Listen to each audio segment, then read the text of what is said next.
ሰላም ሰላም ለእናንተ ይሁን ውድና የተወደዳችሁ የተከበራችሁ የኔ ፍቅር ሰለሞኒቱ ቤተሰቦች እንዴት ናችሁ? ደህና ናችሁ ወይ? ሰላማችሁ ይብዛልኝ። እንኳን ደህና መጣችሁ። ላይክ እና ሰብስክራይብ ያደረጋችሁ አበረታቱኝ።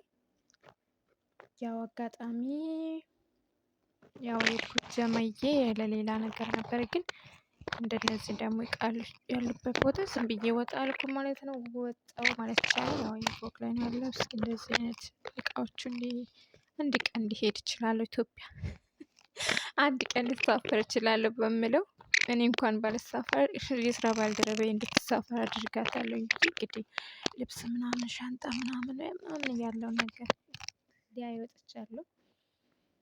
እና እኛ ጋር እንግዲህ በጣም የሚያማምር ሻንጣዎች አሉ።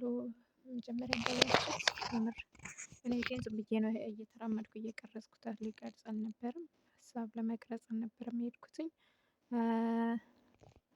እዚህ ጋ ደግሞ አይቼው አላውቅም ነበር ከዚህ በፊት። ዳንቴል የሚሰራ ክር ነው መሰለኝ የሚባለው፣ እና ክርና ምንድን ነው የሚባለው ይሄ ደግሞ አይቼ በቃ ድንግጥ አልኩኝና ወደኋላ ተመለስኩኝ ማለት ነው። ለምን እፈልገዋለሁ ማለት ነው። ይሄን ነገር ያው አላውቅም፣ ዳንቴል መስፋት አልችልም፣ ግን ልሞክረው እያሰብኩ ነበረ። ከእንትን ላይ ራሱ ለማዘዝ እያሰብኩ ነበረ። አጋጣሚ ሳይ ግን ብዙ ናቸው። ያን ያህል ውድ አይደለም። ያን ስንት እንዳለ አላውቅም። 10 ብር ነው።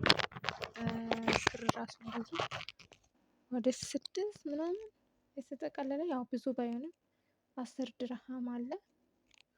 ግን ምን አሰብኩኝ፣ ቅፍ አድርጌ ለስንት ደቂቃ ወደ ሄድኩኝና መልሼ ቁጭ አደረኩት። ስመለስ ለምን 10 ድርሃም አምጥቼ ብሬን ሲያበላሽ አስባችሁታል? የአንዳንድ ብር ብኖር ምን አለበት እንዲለማመድ ማለት ነው። አዲስ ስለሆነ ሊቀንስ ይችላል ብዬ ትቼ የምተወው ስለሆነ ሄጄ ደግሞ ሌላ ቀን ያለው ማለት ነው።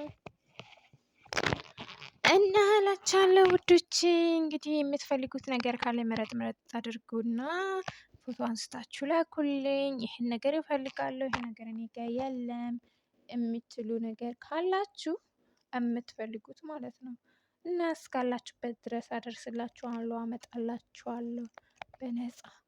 ከእናንተ ይበልጥ ምንም ነገር። እሺ እኔ ውዶች እላችኋለሁ። ልብስ ብትሉ ልብስ እንኳን አላሳየኋችሁ። የወንዶች ልብስ ግን አያምርም? ምርጥ ልብስ አለ እኛ ጋር የወንዶች ማለት ግን ውድ ነው። 30 ድርሃም ግን ውድ ነው እንዴ? እኔ ጋር ውድ ነው። እኔ ጋር ውድ ነው። በጣም ያማምራል። እንግዲህ ጌጣጌጥ ራሱ የፀጉር የህፃናት ምናምን የትልልቅ አለ የትልልቅ። እኔ ግን ያው እንደምታውቁኝ ፀጉሬን ስለሚሸፍን ማለት ትላላችሁ ብቻ። እና እንደዛ ነው የኔ ውዶች።